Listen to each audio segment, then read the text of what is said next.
जिनेन्द्र मोक्ष मार्गस्य नेतारं भेत्तारं कर्म भूरितां ज्ञातारं विश्वतत्त्वानां वन्दे तद्गुणलब्धये। पंच परमेष्टि भगवान की जय।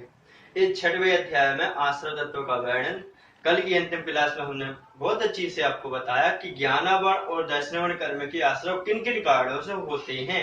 उन ज्ञानावरण और दर्शनावरण कर्मों के जो आश्रय के कारण बताया आचार्य भगवंत ने, उन आश्रय के कारण यदि हम छोड़ेंगे तो हमारा ज्ञान जो है वह बढ़ेगा, ज्ञान याद करने की जो शक्ति है 6 उपसम वह बढ़ेगा, और जो दर्शनावरण कर्म है उसका भी जो 6 उपसम है वह भी बढ़ेगा।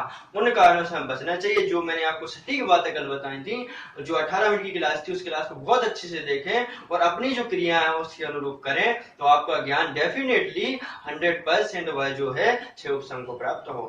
आज की क्लास में आचार्य भगवंत बता रहे हैं कि जो सातावेदनी की बात कर दी थी, क्रंदन आदि का ना वह सब सातावेदनी कर्म के आश्रय के कारण है। यहाँ पर सातावेदनी जो कर्म है उसके बारे में बताएंगे, और दर्शन मोहिनी जो कर्म है उसके बारे में बताएंगे कि इनका आश्रय कैसे हुआ करता है। देखिए सातावेदनी मतलब क्या होता है? सात अर्थ सुख देने वाली क्रियाएं, ये मान लीजिए बस सातावेदनी है। सात अर्थ सुख का वेदन करवाने वाली। तो देखिए सातावेदनी में कौन कौन से आश्रय होते हैं, कौन कौन से कारण है सातावेदनी के आश्रय में। देखिए सूत्र क्रमांक 12, 5वीं क्लास, कौन सा अध्याय? 6वां क्लास। यहाँ 6वां अध्याय आश्रय तत्व का वर्णन पूरी देख लीजिए भाई। सूत्र 12, भूत वृत्ति अनुकंपा दान सराग संयमादि योग शांति शौचमिति सद वेद्यस्य। एक बार और पढ़िए सही से। भूत वृत्ति अनुकंपा दान सराग संयमादि योग शांति शौचमिति सद्वेद्यस्य। देखिए संधि विच्छेद भूत वृत्ति अनुकंपा, इसका पूरे का संधि विच्छेद होगा।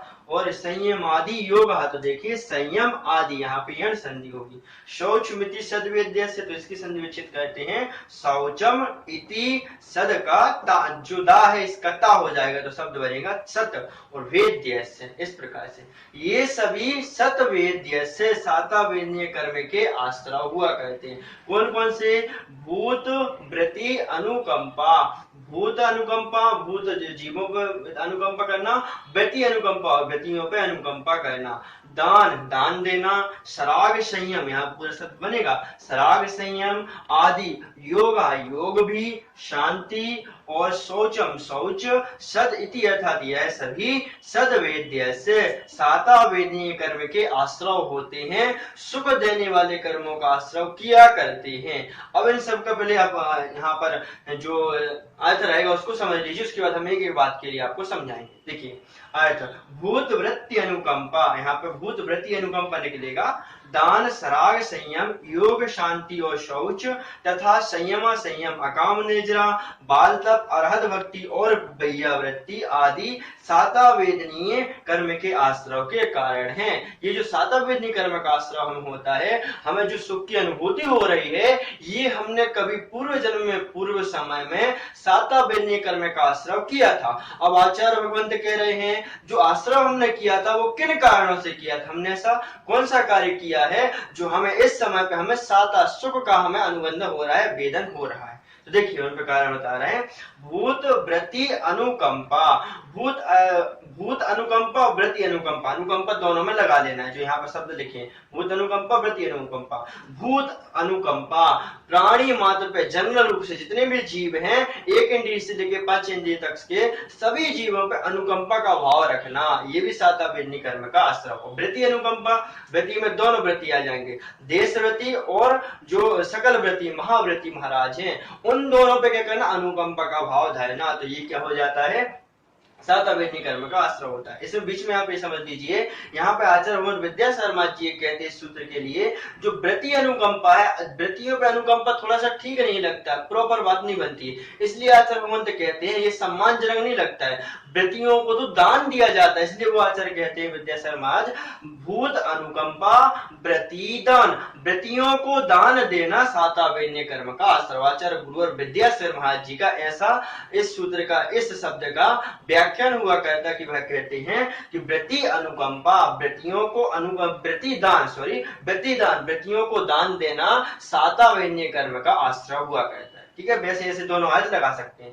सराग संयम, सराग संयम अर्थात जिस जीव ने 5 इंद्रिय और मन को बस में नहीं करके रखा है, लेकिन षटकाय जीवों को नहीं मारने का, उसको मारता नहीं है, ये उसका नियम होता है। उसके साथ साथ वह क्या है, सराग अर्थात राग से सहित हुआ करता है। इस कारण से वह सराग संयमी जो जीव है, जिसने षटकाय जीवों को नहीं मारने का नियम लिया है, लेकिन उसके राग भी है, ऐसे जीव को सातविन्य कर्म का आश्रय हुआ करता है।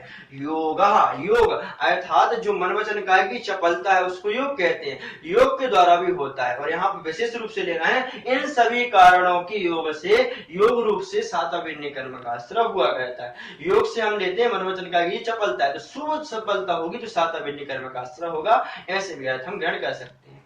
शांति, शांति अर्थात क्रोध आदि आ रहा है, बुरे निमित्त हमें मिल रहे हैं, क्रोध आदि जो कसाय हैं उन सबको हमारे पास निमित्त आ रहे हैं, फिर भी आत्म तत्व में जो हमारी आत्मा वह शांत रूप में है, इस प्रकार से चिंतन करते हुए क्षमा भाव को धारण करते रहना। अर्थात क्रोध आदि निमित्त होने के कारण भी अंतरंग में क्षमा को धारण करना, ये होती है शांति। और शौचम, शौच क्या होता है, शुद्धता, लोभ का ना होना, वह शौच। सुचिर भावम शौचम, शुचिता का जो भाव, पवित्रता का जो भाव है, शरीर के प्रति जो उदासीनता का भाव है, सब कुछ ले सकते हैं। शुद्धता का जो भाव है, लोभ से रहित जो भाव है, वह शौच है। तो वह भी क्या होते हैं, इति अर्थात इस प्रकार से सदवेद्य से सातवेद्य कर्म के आश्रय यहाँ पर हुआ करते। इसके साथ साथ हमें अकाम नेजरा भी यहाँ पर ग्रहण कर लेनी चाहिए। अकाम नेजरा जो भी जीवों को होती है, वह भी क्या है, सातवेद्य कर्म के आश्रय में आचरण ने ग्रहण की। देखिए, बुद्ध वृत्ति अनुकंपा, दान, सराग संयम, योग, शांति, शौच तथा संयम असंयम। अकाम नेजरा जो होती है, अकाम नेजरा के समय पर भी सातवेद्य कर्म का आश्रय होता है। बाल तप, बाल तप अर्थात जो सम्यक दर्शन से रहित जो तप किया जाता है, सम्यक दृष्टि नहीं है, मिथ्या दृष्टि, जो मिथ्या दृष्टि जो तप किया जाता है वो बाल तप है। अरहत की भक्ति करना, जिन भगवान पे भक्ति का रखना, वैयावृत्ति करना, चतुर्संग की वैयावृत्ति जो की जाती है, ये सभी आदि लगाए हैं। आदि से इनके अलावा जो भी कारण बनते हैं, वह सभी क्या है, सातवेद्य कर्म के आश्रय के कारण है। अर्थात ये सभी कार्य जो करेंगे, सभी जीवों के प्रति शांति का भाव रखेंगे, अनुकंपा का भाव रखेंगे, साधु संघ के लिए हम दान आदि दिया करेंगे, अंतरंग में लोभ आदि का साथ मिलने के कारण, क्रोध आदि मिलने के कारण भी शांति का भाव जो हम रखेंगे, और सोच भाव रखेंगे, योग भाव रखेंगे, बाल तप आदि जो किया जाता है, बाल तप दृष्टि भी करता है तो उसको भी सातवेद्य कर्म का आश्रय होता है, ऐसा नहीं है, लेकिन उसको ऐसा ग्रहण करना कि बाल तप जो करेगा उसको भी सातवेद्य कर्म का आश्रय होगा। अकाम नेजा अरहत भक्ति करेगा, वैयावृत्ति करेगा, ये सभी जितने भी कारण है, इसके अलावा सहस्त्रों कारण हो सकते हैं, जिन कारणों से हमें सातवेद्य कर्म का आश्रय हुआ करता है, और उस सातवेद्य कर्म के आश्रय से हमें क्या होगा, सुख की कालांतर प्राप्ति हुआ करती है। यदि हम सुखी हैं तो पहले हमने ये सभी कभी ना कभी कार्य किए थे, तो सातवेद्य कर्म जो है वह वेदन करवाने वाला है, सुख का वेदन करवाना यदि करवाने वाला है। यदि आप सुख का वेदन करने चाहते हैं तो ये सभी आचार्यवंत उमा स्वामी महाराज की जो बातें यहाँ पे आचार्यवंत ने सूत्र बताई, उन बातों को आपको ग्रहण करना चाहिए। इस प्रकार से सातवेद्य कर्म के आश्रय आचरण बता दिए। पूर्व जो क्लास पढ़ी तो उसमें सातवेद्य कर्म के आश्रय बताए थे, 2 वेदनीय कर्म की बात यहाँ पर हो गई, ठीक है। अब आचार्य आगे जो मोहनीय कर्म है, ज्ञानावरण की बात हो गई, दर्शनावरण की बात हो गई, वेदनीय यहाँ पे होगा चौथा कर्म है मोहनी। तो मोहनी के भी 2 भेद होते हैं, दर्शन मोहनीय, चारित्र मोहनी। दर्शन मोहनी का मतलब क्या है, मोहनी अर्थात मोह करवाने वाला, दर्शन मोहनी जो सम्यक दर्शन को ढकने वाला है, चारित्र मोहनी जो चारित्र गुण को ढकने वाला है। ऐसे 2 मोहनी कर्म के भेद हुआ करती। अब जो दर्शन गुण को ढकने वाला है, सम्यक दर्शन का घात करने वाला है, ऐसा घात किन किन कारणों से होता है, दर्शन मोहनी का आश्रय किन किन कारणों से होता है, तो इस बात की जिज्ञासा के समाधान में आचार्य भगवान यहाँ पर 13वां सूत्र कहते हैं। उसके लिए हम आज समझते हैं। देखिए सूत्र क्रमांक 13, केवली सुत संग धर्म देवा वर्णवादो दर्शन मोहस्य। एक बार और पढ़िए, 2 बार पढ़ते हैं। केवली सुत संघ धर्म देवा वर्ण वादो दर्शन मोहस्य। एक ही संधि विच्छेद यहाँ पर होगा, देव अवर्ण वादा, यहाँ पर ओ का विसर्ग होगा, और यहाँ पर अवर्ण वादा शब्द लिख दिया। देखिए कह रहे आचार्य भगवंत, दर्शन मोहस्य, षष्ठी विभक्ति, दर्शन मोहनीय कर्म के आश्रय के कारण है। कौन कौन से, केवली, केवली भगवान पर अवर्णवादा, अवर्णवाद अंतिम दीपक है, अवर्णवाद करना, सुत पर जो जिनवाणी है उसमें अवर्णवाद करना, संग पे अवर्णवाद करना, धर्म पे अवर्णवाद करना, और देवों पर अवर्ण करना, दर्शन मोहनीय कर्म का आश्रय है। भैया जी अवर्णवाद क्या है, अवर्णवाद अर्थात जो व्यक्ति जैसा नहीं है, जिसका जैसा स्वरूप नहीं है, उसका उल्टा कथन करना, उससे विपरीत कथन कहना वह अवर्णवाद है। जो वस्तु जैसी नहीं है, जिसका वो स्वभाव जैसा नहीं है, उससे विपरीत कथन कहना। पानी ठंडा होता है, आप गर्म बोल रहे हैं, विपरीत स्वभाव वाला बोल रहे हैं, तो अवर्णवाद होता है। तो यहाँ पे देखिए इसकी व्याख्या देखते हैं। केवल ही श्रुत शास्त्र, श्रुत शास्त्र होता है, शास्त्र पर संग पे देव के प्रति झूठ दोष लगाने से दर्शन मोहिनी कर्म का आश्रय होता है। झूठ दोष अर्थात अवर्णवाद करने से दर्शन मोहिनी कर्म का आश्रय होता है। कैसे होता है देखिए, केवली पे अवर्णवाद कैसे कहता है? केवली भगवान तो भोजन आदि करते, कबलाहाज केवली भगवान का होता है, वह भी कपड़े आदि पहना करते हैं। इस प्रकार से जो स्वरूप जिन्हें भगवान का नहीं है वैसे ग्रहण करना अवर्णवाद है। तो इससे क्या होगा? दर्शन मोहिनी कर्म का आश्रय होगा। श्रुत जो शास्त्र उनमें मांस भक्षण करने की मर्यादा दी गई है, मतलब मांस भक्षण आप कर सकते हो, इस प्रकार से किसी प्रकार के सम्यक की बात नहीं की गई है। कुछ का कुछ कथन करना शास्त्र में, शास्त्र ऐसे नहीं ऐसे हुआ करते हैं, सराग संयम आदि से सहित होते हैं, अर्थात जो शास्त्र रहते हैं वह राग राग की बस बात करते हैं। इस प्रकार से यदि श्रुत में अर्थात शास्त्र में अवर्णवाद कहता है तो दर्शन मोहिनी का संग, संग अर्थात चतुर्वेद संग, मुनि आदि का, श्रावक श्राविका, इनमें अवर्णवाद करना ये बहुत चल रहा है आज के समय में। लोग कहते पंचम काल में मुनि नहीं होते, तो मुनि नहीं होते ये तो अवर्णवाद हो गया, क्योंकि आचार्यों ने लिखा है, शास्त्रों में ऐसे कई उदाहरण हैं जहां आचार्य भगवंतों ने लिखा है कि ये पंचम काल के अंत तक दिगंबर साधु भावलिंगी साधु होंगे, ऐसा आचार्य भगवंतों ने लिखा है, कुंद कुंद महाराज आदि के ग्रंथकारों ने लिखा है। तो एक कैसे बोल सकते हैं आप कि मुनि नहीं होते?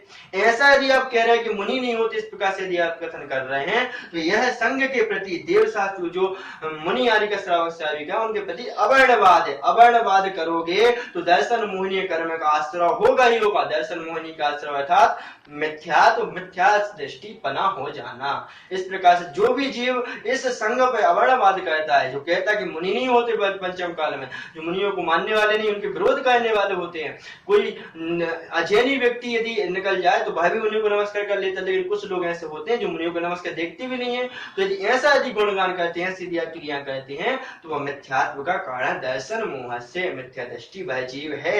आचार्य कह रहे हैं इसका आश्रय करने वाला है वह जीव मिथ्या दृष्टि ही है यदि ऐसा व्यक्ति करता है। मुनि को देखकर यदि मुनि पर लांछन लगाता है, मुनि नहीं होते पंचम काल में, मुनि के लिए विपरीत कथन करता है, मुनि विरोधी जो लोग हैं वह नियम से क्या है? मिथ्या दृष्टि है। ये आचार्य भगवान उमा स्वामी महाराज के अनुसार कथन हो गया। ठीक है, इसके साथ ये भी ग्रहण करना है कि जो मुनि होते हैं उनकी जो क्रिया होती है उनसे अलग हुआ करती है, मूलगुणों को पालन नहीं करते। इस प्रकार से अवर्णवाद लगाना मुनियों पे, उनका शरीर गिलानी भरा होता है। ये जो बातें हैं ये सब क्या है? संघ के प्रति अवर्णवाद है, दर्शन मोहिनी कर्म के आश्रय के कारण। देव के प्रति झूठ वचन बोला। देव कैसे होते हैं? देव भी कबलाहार करते हैं, देवों की भी बहुत प्रकार की यश्वर वगैरह होते हैं, बहुत प्रकार से लांछन देवों में भी लगाना। इस प्रकार से जो झूठे आरोप लगाया करते देवों में वह भी दर्शन मोहिनी कर्म के आश्रय हुआ करते। स्पष्ट कह दिया, प्रति दोष लगाने को, झूठ दोष लगाने को, जो सही नहीं है, जो दोष उनमें नहीं होने वैसे दोष लगाने को, वैसे सब क्या होता है? दर्शन मोहिनी कर्म का आश्रय होता है। दर्शन मोहिनी अर्थात जो सम्यक गुण को घात करता है, अर्थात जो सम्यक से निकाल के मिथ्यात्व में ले जाने वाला है, ऐसे कर्म का हमें आश्रय होता है। और ऐसे कर्म का आश्रय होगा तो क्या होगा? मिथ्यात्व को प्राप्त हो जाएगा। तो देखिए यहाँ पे हमने आज की क्लास में आपको दो बातें बताई, साता बेरनी के आश्रय और दर्शन मोहिनी के आश्रय। यहाँ पे भूत वृत्ति के लिए जो अनुकंपा का भाव बताया, आचार्य गुरु विद्यासागर महाराज जी का चिंतन भी बताया आपको, उसके साथ साथ जो संयम आदि है, शौच है, इस प्रकार से जो भाव जीत के होते हैं वह सभी साता बेरनी कर्म के आश्रय हैं। ठीक है, इसके साथ साथ ये समझना कि जो व्रती लोग हैं, व्रतियों को दान देना, दान देके ये नहीं समझना हमने बहुत बड़ा काम कर लिया, व्रतियों को दान देना महाभाग्य समझना। सुधा शर्मा जी, आचार्य भगवान विद्या शर्मा जी की बात को ग्रहण करते हुए कहते हैं कि साधुओं पे अथवा चतुर्वेद संघ पे अनुकंपा करके नहीं, बल्कि आहार दे रहे हो तो अनुकंपा अपना परोपकार मान के, मतलब अपना ही भाग्य मान के, अपना दान रूप मान के देना है उनको। इस प्रकार से भाग्य करके हमें दान देना चाहिए। उसके साथ साथ आचार्य मुनि गंगा सुधा शर्मा जी कहते हैं कि जो ज्यादा लोभी होता है उस लोभी जीव को असाता बिन्नी कर्म का आश्रय होता, असाता बिन्नी कर्म का बंध होता, तो ऐसे कारणों से हम बचना चाहिए। और देखिए यहाँ पर आचार्य मंत्र बताए हैं दर्शन मोह से दर्शन मोहनी कर्म के आश्रय के भेद। यहाँ पर आचार्य मंत्र बताए हैं कि केवली भगवान पे, केवली भगवान को उल्टा सीधा कहना, वह कबलाहर कहते हैं, शास्त्रों का लांछन लगाना, संघ के प्रति मुनि नहीं होते। इस बात को गौर करके रखना। आचार्य मंत्र क्या यहाँ पर बोल रहे हैं? जो लोग धर्म विरोधी हैं वो इस क्लास को समझे कि महाराज होते हैं पंचम काल में भी, यदि नहीं होते तो ये सब हमें आचार्य विद्या शर्मा जी, मुनि कुमार सुधा शर्मा जितने तपस्वी महाराज दिख रहे हैं, ये कहाँ से होते? क्या इनमें उतना वो ज्ञान नहीं था जी, इनको ऐसा पता होता, यदि ऐसे शास्त्र के सम्मत होती ये बात कि मुनि नहीं होती तो क्यों मुनि बनते। उनका मुनि बनना ही बता रहा है कि पंचम काल में भी साधु हुआ कहते, भावयोगी साधु हुआ कहते। इससे यदि विपरीत कथन कहते तो दर्शन मुनि कर्म का आश्रय होगा, आप मिथ्यात्व को प्राप्त हो जाएंगे। और पढ़ती हुई भी आंखों में सामने देखते हुए गड्ढे में जाना है तो मूर्खता है, तो उस मूर्खता से बचें और जिनेंद्र भगवान को, जिनेंद्र भगवान के साथ साथ मुनियों पर भी अपनी धर्म भक्ति दिखाएं, पंचम काल मुनि होते हैं ऐसी मान्यता रखें। ठीक है, देवों के प्रति जो झूठा लांछन लगाते हैं उसको भी कहते हैं दर्शन मुनि कर्म के आश्रय होते हैं। ये तो यहाँ पर आचार्य महंत बताया, लेकिन चाइना नियम कुछ और बताएंगे, बताएंगे कुगुरु कुदेव कुशास्त्र की वहां पर परिभाषा रूप बताएंगे, कुदेवों की पूजा करना, कुशास्त्रों की पूजा करना, वहां दर्शन मुनि कर्म का आश्रय। यहाँ चाइना ने उन्हें ये द्रव्यान्य रूप में आचार्य भगवंत बता रहे हैं, इसलिए आचार्य भगवंत ने यहाँ पर बताया कि इन सभी जीवों पे, इन सभी महापुरुषों पे अवर्णवाद करना क्या कहलाता है, दर्शन मुनि कर्म का आश्रय होता है। ये मिथ्यात्व का कारण, इस मिथ्यात्व के कारण से बचना चाहिए। बहुत अच्छे से दोनों क्लास पढ़े, दोनों सूत्र छोटे छोटे सूत्र हैं, आज तक ज्ञान इसकी व्याख्या करो तो घंटों तक चल सकती है, लेकिन हमने आपको सूक्ष्म रूप से छोटे रूप से यहाँ पे बताया है। निरंतर पढ़े, पिछली क्लास जरूर सुने, ज्ञान का अपना जो तीव्रता है वो संभव बढ़ाएं, क्योंकि चौथी पांचवी क्लास है। चौथी क्लास में बताया कि आप कैसे अपनी स्मरण शक्ति को बढ़ा सकती हैं, किन कारणों से हमारी स्मरण शक्ति नहीं बढ़ रही है, याद करने की क्षमता नहीं बढ़ रही, इन सही बातों को आप समझें। अच्छा अध्याय है, छठवां अध्याय है, छठा हुआ है, इस छठे अध्याय को सुनना मत नहीं, अंतरंग में बताना। ठीक है, अभी के लिए इतना ही, आगे क्लास में हम आपसे और डिस्कस करेंगे। ठीक है, जय जिनेंद्र।